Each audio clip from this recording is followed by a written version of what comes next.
끔찍한 지옥. 한 부자가 있어 자색 옷과 고운 베옷을 입고 날마다 호화로이 연락하는데 나사로라 이름만한 거지가 헌대를 앓으며 그 부자의 대문에 누워 부자의 상에서 떨어지는 것으로 배불리려 하매 심지어 개들이 와서 그 헌대를 핥더라. 이에 그 거지가 죽어 천사들에게 받들려 아브라함의 품에 들어가고 부자도 죽어 장사되매 저가 음부에서 고통 중에 눈을 들어 멀리 아브라함과 그의 품에 있는 나사로를 보고 불러 가로되 아버지 아브라함이여 나를 긍휼히 여기사 나사로를 보내어 그 손가락 끝에 물을 찍어 내 혀를 서늘하게 하소서. 내가 이 불꽃 가운데서 고민하나이다. 아브라함이 가로되 예 너는 살았을 때에 내 좋은 것을 받았고 나사로는 고난을 받았으니 이것을 기억하라. 이제 저는 여기서 위로를 받고 너는 고민을 받느니라. 이뿐 아니라 너희와 우리 사이에 큰 구렁이 끼어 있어 여기서 너희에게 건너가고자 하되 할 수 없고 거기서 우리에게 건너올 수도 없게 하였느니라. 가로되 그러면 구하노니 아버지여 나사로를 내 아버지의 집에 보내소서. 내 형제 5이 있으니 저희에게 증거하게 하여 저희로 이 고통받는 곳에 오지 않게 하소서. 아브라함이 가로되 저희에게 모세와 선지자들이 있으니 그들에게 들을지니라. 가로되 그렇지 아니하니이다. 아버지 아브라함이여 만일 죽은 자에게서 저희에게 가는 자가 있으면 회개하리이다. 가로되 모세와 선지자들에게 듣지 아니하면 비록 죽은 자 가운데서 살아나는 자가 있을지라도 권함을 받지 아니하리라 하였다 하시니라. 누가복음 16장 19절에서 31절. 우리는 본문을 부자와 나사로의 비유라고 부릅니다. 그런데 이것이 비유가 아니라 실화라고 주장하는 사람이 많습니다. 일례로 존 웨슬리는 본문에 대해 이렇게 썼습니다. 이 이야기는 단순히 하나의 비유인가? 혹은 실제적 사실인가? 대부분의 사람들이 이것을 비유로 생각한다. 특히 지옥에 있는 사람이 어떻게 낙원에 있는 사람과 대화할 수 있었는가가 이해하기 어렵다. 그러나 우리가 이것을 설명할 수 없다고 인정하더라도 한 부자가 있었다는 직설적인 주님의 주장을 뒤엎을 것인가? 부자가 없었는가? 이런 사람이 결코 존재하지 않았는가? 그리고 나사로라 이름만한 거지가 있었는가? 없었는가? 우리의 복되신 주님이 적극적으로 주장하신 것을 적극적으로 부인하다니 당돌하지 않은가? 그러므로 우리는 이 이야기의 사실성을 의심할 수 없고 이 이야기가 실제로 있었던 일이라고 믿는다. 고대 성경 주석가 중에 한 사람인 데오피라크트는 유대인들의 전설에 의하면 나사로가 예루살렘에 살았다고 전합니다. 그리고 전승에 의하면 본문에 나오는 부자의 이름은 니네베이거나 피에네스라고 합니다. 그러므로 본문은 실화일 가능성이 높습니다. 본문이 실화가 아니라 비유라 할지라도 문제될 것은 없습니다. 왜냐하면 이를 말씀하신 분은 사후 세계의 실상을 누구보다도 잘 아시는 예수님이기 때문입니다. 더구나 실화가 아닐 경우 유리한 점마저 있습니다. 왜냐하면 실화의 경우에는 사후 세계의 한 단면이 되지만 이것이 비유일 경우 사후 세계의 특성을 종합적으로 보여주는 것이 되기 때문입니다. 죽음은 끝이 아닙니다. 죽음은 영원의 시작입니다. 많은 사람이 죽으면 그것으로 끝이라고 생각합니다. 그래서 이 세상을 살 때 무책임하게 살고 심지어 자살로 생을 마감하기도 합니다. 그러나 죽음은 존재의 끝이 아닙니다. 사람이 죽으면 심판을 받게 됩니다. 히브리서 9장 27절. 그리고 천국 아니면 지옥에 가서 영원히 살게 됩니다. 이것이 본문에 나타나 있는 가장 기본적인 진리입니다. 안식일 교회에서는 영혼 불멸을 믿지 않습니다. 그들은 영혼멸 절설을 주장합니다. 그들은 사람이 죽으면 영혼도 죽어 없어진다고 믿기 때문에 여호와의 증인들과 마찬가지로 지옥을 부정합니다. 그들은 부자와 나사로의 비유를 실제적인 이야기로 받아들이길 거부하며 이집트 민속 설화 중 하나를 예수님이 인용한 것에 불과하다고 생각합니다. 그러나 본문이 실화든 비유든 그것을 떠나서 본문은 실제적인 이야기입니다. 본문뿐 아니라 성경에 나오는 천국과 지옥에 관한 말씀은 모두 실제적인 진리입니다. 이 사실이 놀랍게도 성경뿐 아니라 현대의학으로도 증명이 됩니다.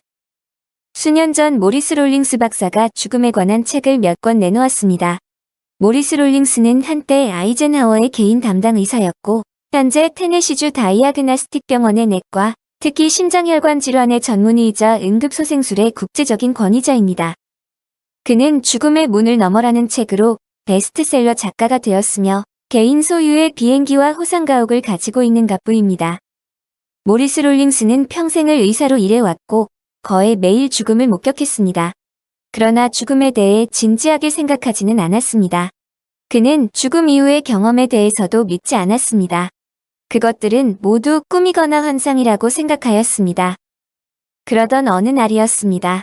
그가 근무하고 있는 병원의 조지아주 라파엣에 사는 48세 된 우체부 찰리 맥케이기라는 사람이 입원했습니다. 동료 의사 펜 찰스워드가 그 환자의 심전도 검사를 하는 도중 갑자기 찰리에게 심장마비가 일어났습니다. 그런데 놀랍게도 찰리는 자기 심장이 멎었다는 사실도 모른 채 이러쿵저러쿵 얘기를 계속했습니다. 그렇게 4~5초가 지나자 찰리는 갑자기 어리둥절한 표정을 지었습니다. 마치 뭘 몰라서 질문이라도 하나 하겠다는 표정을 짓더니 눈을 뒤집고 그대로 까무러쳤습니다. 즉시 간호사 하나가 달려들어 생명의 키수라 불리는 구강대 구강 인공호흡을 실시했습니다. 그 사이 다른 간호사는 정맥 주사를 준비했습니다. 모리스 롤링스는 그의 심장을 정상으로 뛰게 하기 위하여 심장 조율기를 사용했습니다. 그런데 갑자기 찰리가 비명을 지르며 소리쳤습니다. 멈추지 마라. 난 지금 지옥에 있어. 지옥에 있다고. 모리스 롤링스는 환자가 환각을 보고 있다고 생각했습니다. 그래서 이렇게 받아넘겼습니다. 당신은 계속 지옥과 씨름하시오. 나는 지금 당신의 생명을 구하기 위해 바쁘. 그런데 이런 일은 매우 이례적인 일입니다. 대개 환자들은 고통 때문에 그만 눌러요. 갈비뼈를 부러뜨릴 참이요? 하고 의사에게 항의하기 마련입니다. 왜냐하면 흉부압박 마사지는 때론 환자의 갈비뼈를 부러뜨릴 정도로 극심한 고통을 주기 때문입니다. 그러나 어쩐 일인지 그 사람은 필사적으로 돌아오고 싶어 했습니다. 이상하게 생각한 롤링스 박사가 그의 가슴을 두드리면서 당신은 어째서 내가 멈추는 것을 원하지 않소? 하고 물었습니다. 그러자 그는 나는 지옥에 있소라고 소리쳤습니다. 지옥으로 가게 될까봐 무서워한다는 뜻이군. 박사의 말에 그는 아니오. 나는 지금 지옥에 있어. 나를 가게 하지 마시오. 제발 나를 보내지 마시오. 내 말 이해 못하겠소? 나는 지옥에 있어. 당신이 소생법을 멈출 때마다 나는 다시 지옥에 간단 말이오. 제발 나를 지옥에 다시 보내지 말아주시오. 라고 소리쳤습니다. 모리스 롤링스는 지금까지 죽음에 다가가는 많은 환자들의 항변을 무시해왔습니다. 그러나 이 환자는 매우 심각했습니다. 무엇보다도 그는 그 환자의 얼굴을 보고 깜짝 놀랐습니다. 왜냐하면 지난 25년 동안 사람의 얼굴에서 그토록 무서워하는 모습을 본 적이 없기 때문입니다. 그의 얼굴은 공포에 질려 있었고 평생 그토록 무서워하는 얼굴 모습을 본 적이 없을 정도로 그렇게 두려워하는 기색이 역력했습니다. 그는 서둘러 환자를 살리려는 노력을 계속했습니다. 그때 갑자기 환자가 내가 어떻게 하면 지옥에서 나갈 수 있어? 하고 공포에 질려 소리를 질렀습니다. 그는 기도를 해보는 것이 어떻겠느냐고 말해 주었습니다. 그랬더니 이번에는 자신을 위해 기도해 달라고 요구했습니다. 당황한 박사는 나는 목사가 아니오. 라고 투덜대며 대답했습니다. 그러다가 간호사들의 따가운 눈총에 밀려 그는 마지못해 기도문을 선창했습니다. 따라서 해요. 하나님의 아들 예수여. 저를 지옥에서 구해주십시오. 만약 제가 다시 산다면 당신을 위해서 살겠습니다. 그 환자는 이 기도를 필사적으로 따라했습니다. 그러자 기적이 일어났습니다. 그는 진정되었고 곧 정상이 되었습니다. 그리고 다음날 그 환자의 방에 갔을 때 그 환자는 성경을 구입해서 읽고 있었습니다. 이것은 실화이며 모리스 롤링스에게 큰 충격을 주었습니다. 그래서 그는 죽음에 관하여 의사로서가 아니라 한 인간으로서 깊은 관심을 갖게 되었습니다. 그리고 이것이 계기가 되어 죽음에 대한 본격적인 연구를 시작하게 되었습니다. 그는 다음 2가지 방법으로 죽음에 관해 연구하였습니다. 첫째로, 병원에서 임상적인 죽음을 경험한 사람들을 찾아가 그들의 경험담을 듣고 이들을 서로 비교 연구하였습니다. 그 결과 그는 그들의 경험이 서로 매우 유사하고 일정한 공통점들을 가지고 있다는 것을 발견하게 되었습니다. 그는 평소에 2~3사람이 유사한 꿈을 꾸는 것은 가능하다고 생각했습니다. 그러나 죽음에서 살아난 많은 환자들이 본질적으로 같고 연속적인 꿈을 꾸는 것은 불가능하다고 판단하게 되었습니다. 더구나 그 환자들은 우리와 똑같이 분별력이 있는 사람들로서 모두가 자신들의 경험을 꿈이 아닌 현실로 확신하고 있었습니다. 그래서 그는 그들의 경험이 꿈이 아니라 실제라는 결론을 내릴 수밖에 없었습니다. 둘째로, 세계 여러 종교들의 경전을 구해서 읽고 서로 비교해보기 시작하였습니다. 그는 유대교의 율법과 탈무드, 해교도의 경전 코란, 옛 인도의 성전 베다, 우파니샤드, 힌두교의 브라만, 조로아스터교의 경전과 주석서인 젠드 아베스타, 공자의 어록, 자이나교의 아가마, 불교의 불경, 일본의 신도 고지키, 노자가 제창한 도교, 논어를 포함한 많은 종교의 신성한 책들의 많은 이론들을 열심히 비교하고 분석하였습니다. 그 결과 그는 한 책이 죽었다 살아난 환자들의 죽음 후의 경험을 가장 잘 묘사하고 있다는 것을 알게 되었습니다. 그 책은 바로 기독교의 성경이었습니다. 이처럼 연구한 결과 그는 기독교가 유일한 참된 종교라는 것을 확신하게 되었습니다. 그래서 기독교인이 아니었던 그는 연구가 끝난 이후 독실한 기독교인이 되었습니다. 이로 복원대 성경에 나오는 천국과 지옥에 대한 이야기는 결코 비실제적인 것이 아닙니다. 그것은 사실을 묘사한 것입니다. 어느 책에서 이런 이야기를 읽은 일이 있습니다. 한 사람이 있었는데 그는 무신론자이며 도박꾼이었습니다. 그가 죽자 사람들은 그의 비문에 이렇게 써놓았습니다. 여기에 한 도박꾼이 누워있다. 죽음이 영혼을 죽이는지 어떤지 오래 의심하며 여기서 그의 의심은 끝났다. 드디어 확신했다. 그러나 주사위는 던져졌다. 트라이언 에드워드라는 사람은 이렇게 말했습니다. 지옥은 너무 늦게 본 진실이다. 제때에 할 일을 경홀히 여기고 후회하는 곳이다. 본문에 나오는 부자는 천국과 지옥이 있다는 것을 깨달았습니다. 그런데 너무 늦게 깨달았습니다. 그래서 지옥을 면하지 못했습니다. 그러므로 여러분이요. 이 사실을 너무 늦게 깨닫게 되지 않도록 주의하십시오. 지금 이 글을 읽고 죽음은 끝이 아니며 천국과 지옥이 존재한다는 것을 믿으십시오. 그래서 지옥을 면하고 천국을 기업으로 받게 되시길 바랍니다. 두 번째, 다른 곳은 몰라도 절대로 지옥만은 가지 마십시오. 성경은 천국보다도 지옥에 대해 더 많이 말씀하고 있습니다. 어쩌면 천국에 갈 사람보다 지옥에 갈 사람이 더 많기 때문인지도 모릅니다. 성경에서 지옥에 관해 가장 많이 말씀하신 분은 예수님입니다. 성경에 나오는 지옥에 관한 언급은 대부분 예수님이 말씀한 것입니다. 어쩌면 이것은 당연한 것인지도 모릅니다. 왜냐하면 지옥에 관하여 가장 잘 알고 계신 분은 예수님이기 때문입니다. 그리고 사람들이 지옥에 가는 것을 가장 원치 않는 분도 예수님이기 때문입니다.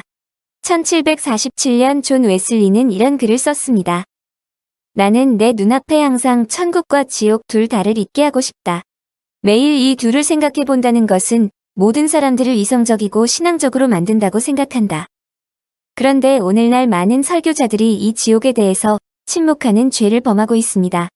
설교자들이 지옥에 대해 자주 설교하지 않는 이유는 사람들이 그런 설교를 좋아하지 않기 때문입니다. 하지만 지옥에 관한 설교처럼 사람들에게 필요한 설교도 많지 않습니다. 조나단 에드워드는 지옥을 설교할 필요성에 대해 이렇게 썼습니다. 어떤 사람들은 설교자들이 거룩한 율법이 얼마나 무서운 것인지 반복해서 설교하고 지옥의 불구덩이에 대해 자꾸 설교함으로써 결국 사람들에게 겁만 주고 있다고 주장하고 있다. 하지만 영원히 고통받는 장소인 지옥이 실제로 존재한다면 더욱이 많은 사람들이 지옥에 빠질 위험천만한 상태에 놓여 있다면 그 사실에 대해 경고하는 것이 합당한 일이 아니겠는가. 우리는 할 수 있는 대로 최대의 노력을 기울여 사람들에게 지옥에 대해 선포해야 한다. 저는 이 말에 전적으로 동감합니다. 저 역시 우리 설교자들이 사람의 눈치를 그만 보고 지옥에 대해 더 많이 설교해야 한다고 생각합니다. 설교자들이 지옥에 대해서 설교할 때 제일 먼저 다뤄야 할 주제는 지옥의 실존입니다. 그 다음 다뤄야 할 주제는 지옥은 어떤 곳이냐? 하는 것입니다. 그러면 지옥은 어떤 곳일까요? 토마스 아 캠피스는 지옥에 대해 이렇게 말했습니다. 지옥에서 1시간 받는 고통이 이 세상에서 100년 동안 받는 가장 심한 고통보다 더 견디기 힘들다. 우리는 다음 두 가지에 주목함으로써 지옥의 고통이 얼마나 가공할 만한 것인가를 알 수 있습니다. 먼저, 지옥은 불과 유황으로 타는 못입니다. 아버지 아브라함이여, 나를 긍휼히 여기사 나사로를 보내어 그 손가락 끝에 물을 찍어 내 혀를 서늘하게 하소서. 내가 이 불꽃 가운데서 고민하나이다. 누가복음 16장 24절. 거기는 구더기도 죽지 않고 불도 꺼지지 아니하느니라. 사람마다 불로써 소금 치듯 함을 받으리라. 마가복음 9장 48절에서 49절. 여러분은 이 세상에서 사람에게 가장 고통을 줄 수 있는 것이 무엇이라고 생각하십니까? 저는 불이라고 생각합니다. 상처 중에 제일 두려운 것은 화상입니다. 화상은 치료의 과정이 가장 고통스러운 상처이기도 합니다. 그런데 지옥은 불구덩이입니다. 요한계시록에 보면 지옥이 불 못 혹은 불과 유황으로 타는 못으로 정의되고 있습니다. 누구든지 생명책에 기록되지 못한 자는 불못에 던져지더라. 요한계시록 20장 15절. 그러나 두려워하는 자들과 믿지 아니하는 자들과 흉악한 자들과 살인자들과 음행하는 자들과 점술가들과 우상 숭배자들과 거짓말하는 모든 자들은 불과 유황으로 타는 못에 던져지리니 이것이 둘째 사망이라. 요한계시록 20장 8절. 지옥의 불이 얼마나 무서운지를 보여주는 충격적인 간증이 하나 있습니다. 1948년 캐나다 엘버타에 사는 조지 고드킨이라는 사람이 오랜 중병을 앓다가 숨이 끊어졌습니다. 그때 그는 잠시 동안 지옥을 경험했습니다. 그는 자신의 경험을 이렇게 소개하였습니다. 나는 지옥이라 부르는 연계로 인도되었다.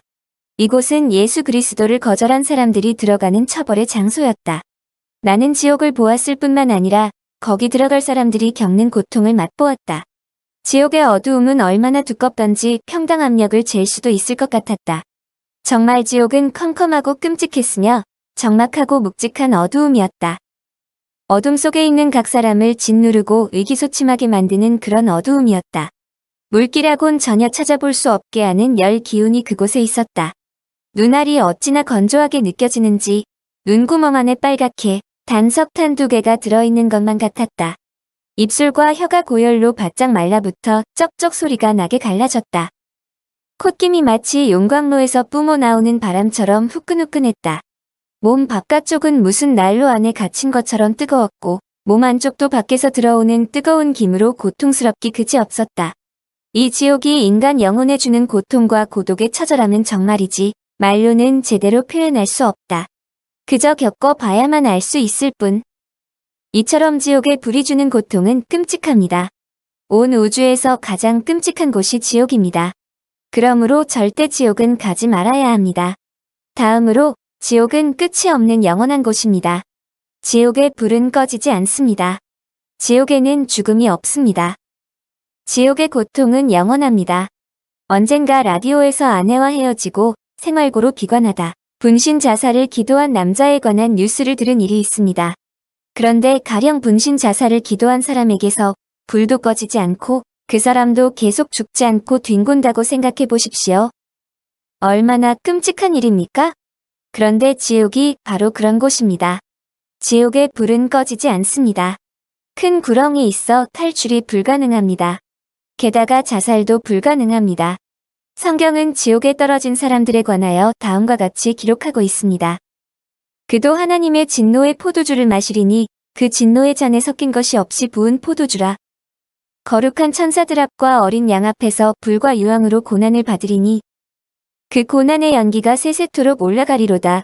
짐승과 그의 우상에게 경배하고 그의 이름 표를 받는 자는 누구든지 밤낮 쉼을 얻지 못하리라 하더라. 요한계시록 14장 10절에서 11절.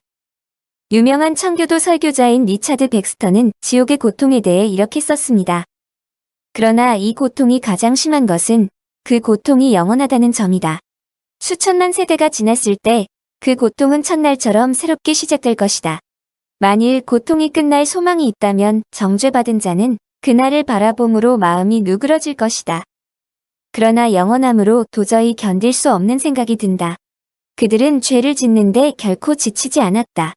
그러므로 하나님은 처벌하시는데 결코 지치지 않으실 것이다. 그들은 결코 마음으로 죄를 뉘우치지 않았다. 그러므로 하나님은 그들의 고통을 보고 후회하지 않으실 것이다. 그들은 영원하신 하나님의 법을 어겼고 그러므로 영원한 형벌을 당할 것이다. 저는 지옥의 끝없는 고통을 엘렌 하프만의 간증처럼 리얼하게 묘사한 것을 읽어본 일이 없습니다. 어느 날 밤 그녀는 거실의 긴 의자에 앉아 있었습니다. 그때 호련히 하나님의 임재와 성령의 충만함이 느껴졌습니다. 곧 그녀는 주님의 음성을 듣게 되었습니다. 그 말이 끝나자마자 그녀의 앞에 불타는 벽이 나타났습니다. 뜨거운 청색 불꽃이 갈색으로 보이는 바닥으로부터 불기둥처럼 거세게 타오르고 있었습니다. 그 불 한가운데는 제위 같은 어떤 실체가 있었습니다. 그녀가 쳐다보고 있을 때 그것은 떨면서 흔들리기 시작했습니다. 그리고는 곧 흐느낌이 섞인 절규가 새어 나왔습니다. 오 하나님, 저를 도우소서. 절 도와주소서. 그것은 계속 그렇게 울부짖고 있었습니다. 그때 주님께서 말씀하셨습니다. 사랑하는 딸아, 내가 보고 있는 불꽃 속에 이 영혼은 지옥에 온 지 1800년이나 된 남자로 지금까지도 나에게 이렇게 울부짖고 있단다. 여러분, 왜 놀라십니까? 1800년이 길다고 생각하십니까? 아닙니다. 길지 않습니다. 1000년은 지옥의 1초에도 해당되지 않습니다. 왜냐하면 지옥은 영원한 곳이기 때문입니다. 어느 고대 작가가 영혼에 대해 다음과 같이 실감나는 설명을 했습니다. 한 마리의 새가 1000년에 한 번씩 이 지구로 날아와서 모래한 알을 물어가야 하는 운명에 처했다고 가정하자. 그 가련한 새는 한 알에 모래알을 물고 멀고 먼 길을 날아갔다가 1000년이 지나면 다시 날아와야 한다. 많은 사람들은 과연 이 새가 다시 날아올 것인가 의심할 것이다. 그러나 1000년이 지나서 이 새는 헐떡이면서 또 한 알의 모래를 물어가려고 다시 올 것이다. 이리하여 이 지구의 무한한 모래알 중에서 또 한 알이 줄어들게 된다. 이렇게 일을 계속하는 동안 무한한 세월이 흘러 어느 날 이 작은 새는 마지막 한 알의 모래알을 물고 가서 자신이 맡은 과업을 다 끝내게 된다. 그러나 영원이란 바로 그 순간에도 계속되는 것이다. 수년 전 할아버지 집의 마당에 모닥불을 놓은 적이 있습니다. 그때 뜰에 있던 거대한 통나무를 통째로 불에 던져 넣었습니다. 그 통나무는 온종일 탔습니다. 그런데도 겨우 겉만 탔을 뿐이었습니다. 그것을 보면서 저는 지옥을 연상했습니다. 그 통나무가 마치 사람의 널쩍 다리같이 보였습니다. 그것을 보면서 영원히 불꽃 속에 있으면서도 다 없어지지 않을 영혼들을 생각하고 두려움에 몸서리를 친 일이 있습니다. 우리는 거꾸로 알고 있습니다. 우리가 사는 이 세상은 영원할 것 같지만 사실은 끝이 있습니다. 그러나 없는 것 같은 천국과 지옥은 실제로 존재하고 영원합니다. 지옥은 영원한 곳입니다. 그러므로 절대 지옥은 가지 말아야 합니다. 셋째, 교회에 다니고 세례를 받았다고 안심하지 말고 죄를 회개하십시오. 부자는 왜 음부에 떨어졌을까요? 여러분은 부자가 지옥에 간 이유가 무엇이라고 생각하십니까? 아버지 아브라함이여, 만일 죽은 자에게서 저희에게 가는 자가 있으면 회개하리다. 이 말씀에 암시되어 있듯이 부자가 지옥에 간 이유는 회개치 않았기 때문입니다. 그가 지옥에 던져진 이유는 앞으로 지옥에 오게 될 그의 5 형제들이 지옥에 오는 이유와 같습니다. 바로 회개하지 않았기 때문입니다. 오늘날 많은 사람이 자신은 예수님을 믿고 있기 때문에 틀림없이 천국에 가게 될 것이라고 믿고 있습니다. 그러나 저는 그런 분들에게 당신은 자신의 죄를 회개하였습니까? 라고 묻고 싶습니다. 왜냐하면 회개가 없는 믿음은 가짜 믿음이며 그런 믿음은 사람을 지옥에서 건져내지 못하기 때문입니다. 천국에 가고 싶으십니까? 그러면 회개하시기 바랍니다. 그러면 회개할 때 어떤 죄들을 회개해야 할까요? 회개해야 할 죄가 따로 있는 것이 아닙니다. 모든 죄를 회개해야 합니다. 사랑하는 자들아, 주께는 하루가 1000년 같고 1000년이 하루 같다는 이 한 가지를 잊지 말라. 주의 약속은 어떤 이들이 더디다고 생각하는 것 같이 더딘 것이 아니라 오직 주께서는 너희를 대하여 오래 참으사 아무도 멸망하지 아니하고 다 회개하기에 이르기를 원하시느니라. 베드로후서 3장 8절에서 9절. 만일 우리가 하나님, 제가 어떤 죄에서 돌이켜야 합니까? 라고 묻는다면 틀림없이 하나님은 모든 죄에서라고 대답하실 것입니다. 실제로 하나님은 에스겔 18장 30, 31, 32절에서 이렇게 명령하셨습니다. 나 주 여호와가 말하노라. 이스라엘 족속아, 내가 너희 각 사람의 행한 대로 국문할지라. 너희는 돌이켜 회개하고 모든 죄에서 떠날지어다. 그리한즉 죄악이 너희를 패망케 아니하리라. 너희는 범한 모든 죄악을 버리고 마음과 영을 새롭게 할지어다. 이스라엘 족속아, 너희가 어찌하여 죽고자 하느냐? 나 주 여호와가 말하노라. 죽는 자의 죽는 것은 내가 기뻐하지 아니하노니 너희는 스스로 돌이키고 살지니라.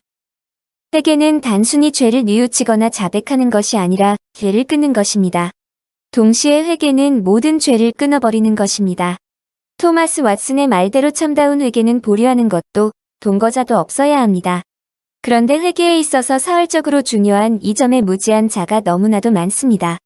그래서 이에 관한 대표적인 명언을 몇 가지 소개해드릴까 합니다. 인간이 무서워해야 할 적은 단지 사자나 표범이나 구렁이와 같은 큰 동물뿐이 아니다.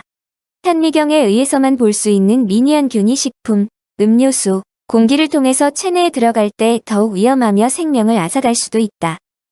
꼭 그처럼 큰 죄만이 영혼의 파멸을 가져오는 것이 아니라 크고 작은 죄의 기원이 되는 숨은 악령이 더욱 파괴력을 지닌다.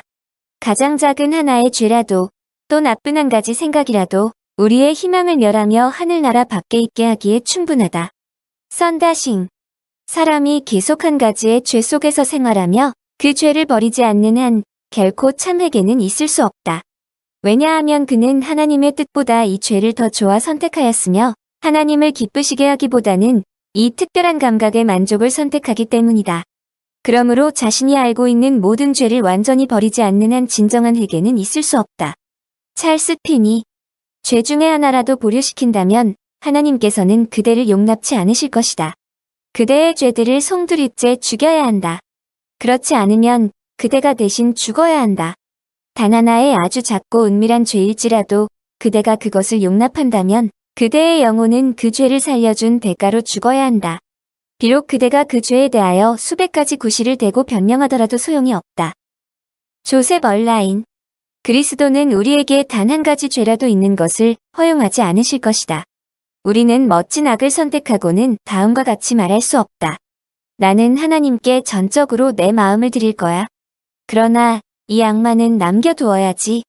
여러분은 결코 그럴 수 없다. 만일 여러분이 건방진 욕망을 가지고 탐닉하는 죄가 한 가지라도 있다면 여러분은 그리스도의 소유가 아니다. 분명히 말하지만 우리가 방자하게 또 고의적으로 한 가지 악이라도 품고 있다면 우리는 예수 그리스도의 친구가 아니다. 찰스 스펄전. 무엇보다도 우리 주 예수님은 다음과 같이 말씀하셨습니다. 만일 내 손이 너를 범죄케 하거든 찍어버리라. 불구자로 영생에 들어가는 것이 두 손을 가지고 지옥 꺼지지 않는 불에 들어가는 것보다 나으니라. 만일 내 발이 너를 범죄케 하거든 찍어버리라. 절뚝발이로 영생에 들어가는 것이 두 발을 가지고 지옥에 던지우는 것보다 나으니라. 만일 내 눈이 너를 범죄케 하거든 빼어버리라. 한 눈으로 하나님의 나라에 들어가는 것이 두 눈을 가지고 지옥에 던지우는 것보다 나으니라. 거기는 구더기도 죽지 않고 불도 꺼지지 아니하느니라. 사람마다 불로써 소금치듯 함을 받으리라. 마가복음 9장 43절에서 49절. 어떤 사람은 이 말씀이 지금 말하는 것과 무슨 상관이냐? 고 말할지도 모릅니다. 그러나 상관이 있습니다. 왜냐하면 예수님은 여기서 손, 발, 눈 즉 여러 가지 죄를 지어야만 지옥에 가는 것이 아니라 한 가지라도 끊지 못한 죄가 있으면 그 죄와 함께 지옥에 던져진다고 말씀하고 계시기 때문입니다. 예수님은 또 회개를 가르치시기 위한 비유에서 이렇게 말씀하셨습니다. 내가 너희에게 이르노니 이와 같이 죄인 하나가 회개하면 하늘에서는 회개할 것 없는 이 99을 인하여 기뻐하는 것보다 더하리라. 누가복음 15장 7절. 과거에 저는 하늘에서는이라는 말 때문에 회개할 것이 없는 의 99을 천국에 가 있는 성도들로 착각했습니다. 어쩌면 회개할 것이 없다는 말 때문에 더 그렇게 생각했는지도 모르겠습니다.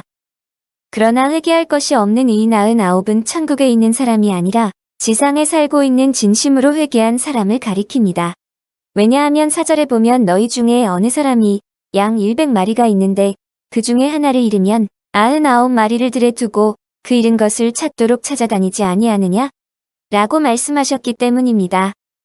자, 주목하시기 바랍니다. 여기 두 종류의 집단이 있습니다. 하나는 예수님의 우리 안에 든 회개한 사람이고 다른 하나는 우리 밖에 있는 회개하지 않은 사람입니다. 바꿔 말해서 하나는 천국에 갈 사람이고 하나는 지옥에 갈 사람입니다. 그런데 회개한 사람에 관해서 성경이 뭐라고 말하고 있습니까? 회개할 것이 없는 이 99이라고 말씀하고 있습니다. 그러므로 천국에 가려면 이 말씀 그대로 회개할 것이 없어야 합니다.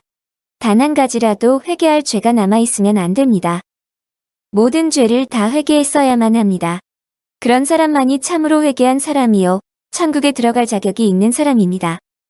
어떤 사람은 이 말씀을 소화하는 데 상당한 어려움을 느낄 것입니다. 왜냐하면 회개와 자백을 착각하고 있기 때문입니다. 회개와 자백은 다릅니다. 회개는 습관적인 죄를 대상으로 하고 자백은 우발적인 범죄를 대상으로 합니다. 원칙적으로 회개는 불신자가 하는 것이고 자백은 신자가 하는 것입니다. 그러므로 제 말은 자백할 죄가 있다고 해서 그가 회개하지 않은 자이며 지옥에 갈 자라는 말이 아닙니다. 회개해야 할 습관적인 죄가 있다면, 다시 말해서 아직도 끊어버리지 못한 죄가 있다면 그 사람은 회개치 않은 사람이요 지옥에 간다는 말입니다. 여러분의 결단을 촉구하기 위해 아주 중요한 얘기를 하나 해드리겠습니다. 어느 날 세계적인 복음 전도자인 T.L. 오스본 목사님이 항구에서 배가 떠날 시간을 기다리고 있었습니다. 그는 시간적 여유가 많아 거리를 이리저리 산책하고 있었습니다. 그런데 그의 눈앞에 재미있는 광경이 벌어졌습니다. 돼지떼들이 줄줄이 열을 지어서 몰입꾼을 따라가는데 한 놈도 길을 벗어남이 없이 곧장 그 사람만 따라갔습니다. 여러분도 아시겠지만 원래 돼지는 여간 다루기 힘든 존재가 아닙니다. 왼쪽으로 가라고 막대기를 들어 후려치면 오른쪽으로 툴툴거리며 갑니다. 오른쪽으로 가라고 막대기를 들이대면 왼쪽으로 곧잘 벗어납니다. 아무리 때려도 들은 척도 않고 제 보리를 다 보는 놈들입니다. 오스본 목사님은 돼지 꼬리를 두 손으로 움켜잡고 땀을 뻘뻘 흘리며 잡아당기는 몰입꾼과 나 몰라라는 듯 죽어라고 앞으로 네 발을 허우적거리는 돼지는 많이 보아왔지만 이렇게 여러 마리의 돼지가 고분고분 몰입꾼을 따라가고 있는 것은 처음 보는 일이었습니다. 하도 이상해서 그는 그 뒤를 따라갔습니다. 그런데 놀랍게도 무엇에 홀린 듯이 몰입꾼을 따르던 돼지들이 도착한 곳은 도살장이었습니다. 그런데도 돼지들은 거침없이 도살장의 큰 쇠창살을 한문으로 몰려 들어갔습니다. 우습기도 하고 미련하기도 한 돼지떼의 그러한 거동에 넋을 잃은 듯 우두커니 보고 있던 목사님은 그 몰입꾼이 나오기를 기다렸습니다. 몰입꾼이 나오자 목사님은 그의 신기한 기술에 대하여 탄복하면서 비결을 물었습니다. 간단합니다. 그놈들은 콩을 좋아하거든요. 가면서 콩을 한 움큼씩 길바닥에 뿌려주면 그놈들은 나를 따라오는 게 아니라 콩을 따라오는 거예요. 정신없이 콩만 주워 먹고 가다가 제 죽을 곳으로 가는 것도 모르지요. 정신없이 콩만 주워 먹고 가다가 제 죽을 곳으로 가는 것도 모른다. 이 말에 목사님은 뒤통수를 한 대 얻어맞은 것 같았습니다. 왜냐하면 목전의 이익과 쾌락에만 심취되어 살다가 지옥으로 다가가고 있는 사람들도 이와 다를 바가 없다고 느껴졌기 때문입니다. 사랑하는 여러분, 돼지는 콩을 가장 좋아합니다. 그러면 여러분이 가장 좋아하는 죄는 무엇입니까? 그것이 바로 사탄이 여러분을 지옥으로 끌고 가기 위해 사용하는 미끼인 사탄의 콩입니다. 여러분이 죄를 지을 때 나는 이것을 특별히 좋아하기 때문에 쉽게 끊을 수 없을 뿐이야, 이렇게 말하지 마십시오. 돼지가 콩을 쫓아간 것은 콩이 아니라 결과적으로 자기를 사지로 인도하는 몰입꾼을 쫓은 것이듯이 우리가 자기가 특별히 좋아하는 죄를 끊어버리지 못하고 그 죄를 쫓는 것은 결국 도적질하고 죽이고 멸망시키는 자인 마귀를 쫓는 것입니다. 넷째, 우리는 영혼들을 불쌍히 여기는 마음으로 담대히 복음을 전해야 합니다. 지옥에 떨어진 부자는 아브라함에게 두 가지를 요청했습니다. 먼저 그는 자신을 위하여 물 한 방울을 애걸하였고, 다음으로 그는 지상에 남아있는 형제들을 위하여 나사로를 파송해 달라고 간청하였습니다. 지옥에 관한 책 중에 메리 백스터 목사님의 간증책 정말 지옥은 있습니다가 있습니다.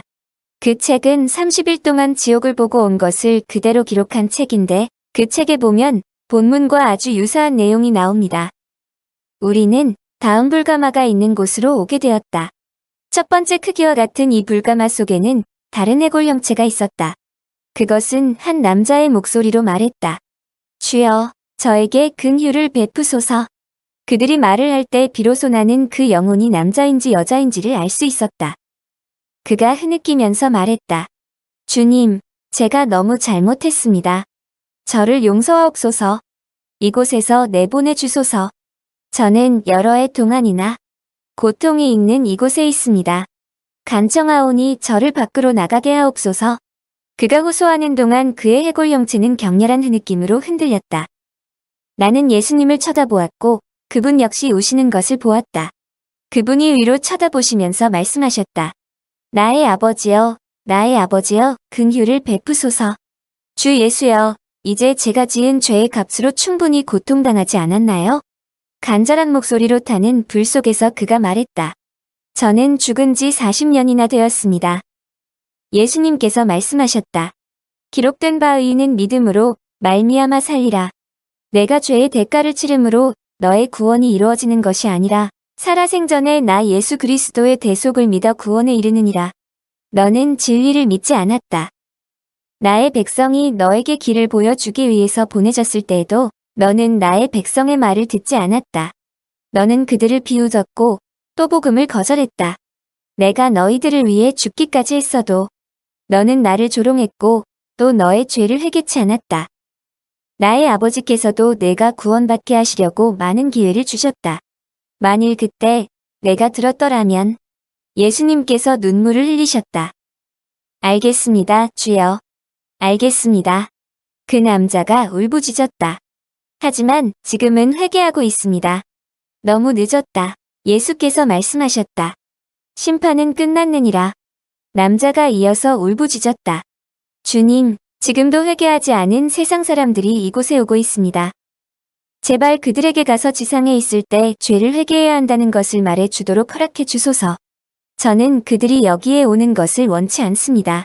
이처럼 지옥에 있는 사람들은 만약 자신들에게 기회가 주어진다면 복음을 전할 준비가 단단히 되어 있습니다.